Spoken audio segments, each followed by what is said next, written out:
इंद्रधनुष रंगों का एक सुंदर मेहराब आसमान में फैला हुआ है। बारिश के बाद जब सूरज बादलों से झांकता है तब ये दिखाई देते हैं। इंद्रधनुष एक मनोरम घटना है। ये हमें प्राकृतिक दुनिया के आश्चर्य और सुंदरता की याद दिलाते हैं। लेकिन क्या आपने कभी सोचा है कि रंगों के ये मंत्रमुग्ध कर देने वाले मेहराब कैसे बनते हैं? इंद्रधनुष के पीछे का विज्ञान उतना ही आकर्षक है जितना कि यह नजारा। इसमें सूरज की रोशनी, बारिश की बूंदें और थोड़ी सी भौतिकी शामिल है। इंद्रधनुष का निर्माण सूरज की रोशनी से शुरू होता है। सूरज की रोशनी सफेद दिखाई देने पर वास्तव में अलग अलग रंगों का मिश्रण होती है। जब सूरज की रोशनी बारिश की बूंद में प्रवेश करती है तो यह धीमी हो जाती है और मुड़ जाती है। प्रकाश के इस झुकने को अपवर्तन कहते हैं। सफेद सूरज की रोशनी को उसके घटक रंगों में विभाजित करने के लिए अपवर्तन महत्वपूर्ण है। बारिश की बूंद के अंदर प्रकाश बूंद की आंतरिक सतह से परावर्तित होता है। यह परावर्तन एक दर्पण की तरह प्रकाश को वापस उछालने जैसा है। यह परावर्तित प्रकाश फिर बारिश की बूंद से बाहर निकलता है। बाहर निकलने पर प्रकाश फिर से अपवर्तित होता है, रंगों को और अलग करता है। सूरज की रोशनी में हर रंग की एक अलग तरंग दैर्ध्य होती है।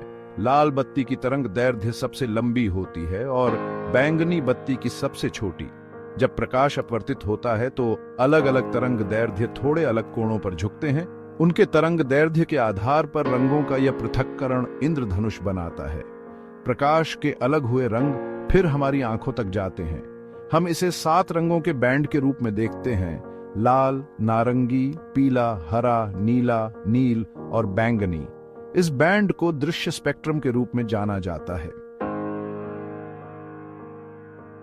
इंद्रधनुष में रंग हमेशा एक खास क्रम में दिखाई देते हैं: लाल, नारंगी, पीला, हरा, नीला, नील और बैंगनी। यह क्रम प्रत्येक रंग की तरंग दैर्ध्य से निर्धारित होता है।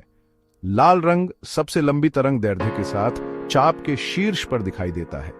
बैंगनी सबसे छोटी तरंग दैर्ध्य के साथ सबसे नीचे दिखाई देता है। रंगों की यह व्यवस्था सभी इंद्रधनुषों में सुसंगत है। यह प्राकृतिक दुनिया में भौतिकी की पूर्वानुमान योग्य प्रकृति का एक सुंदर प्रदर्शन है। भाग 5, 7 से परे। रंग में एक गहरी डुबकी। जबकि हम पारंपरिक रूप से इंद्रधनुष में 7 रंगों के बारे में बात करते हैं, वास्तव में अनगिनत रंग और रंग मौजूद हैं।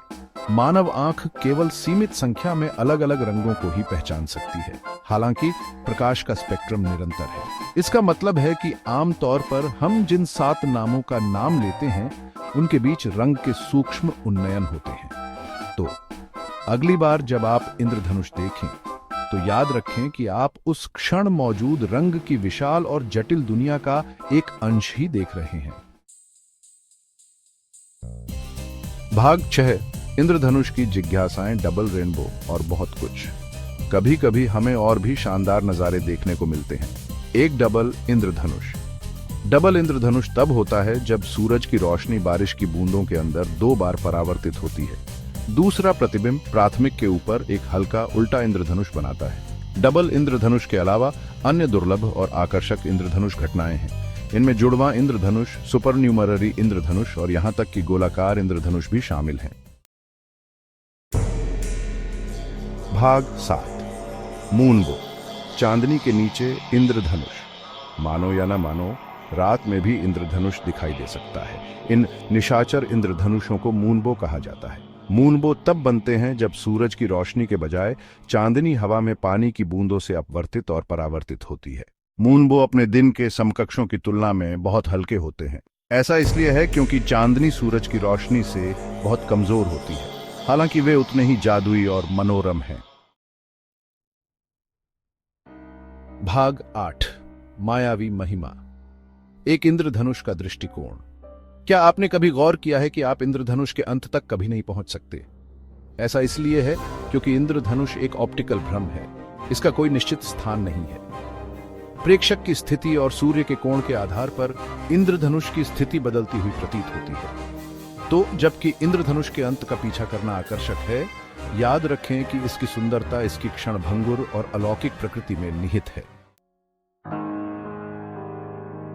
भाग 9, इंद्रधनुष प्रकृति की सुंदरता का प्रमाण। इंद्रधनुष उस सुंदरता और आश्चर्य की मनोरम याद दिलाते हैं जो हमें घेरे हुए हैं। वे उन जटिल तरीकों के प्रमाण हैं जिनमें प्रकाश, पानी और हमारी अपनी धारणा एक साथ मिलकर वास्तव में कुछ जादुई बनाते हैं। अगली बार जब आप इंद्रधनुष देखने के लिए भाग्यशाली हों, तो इसके चमकदार प्रदर्शन के पीछे के विज्ञान की सराहना करने के लिए कुछ समय निकालें। यह इस बात का एक सुंदर उदाहरण है कि कैसे भौतिकी के नियम आसमान में कला रच सकते हैं।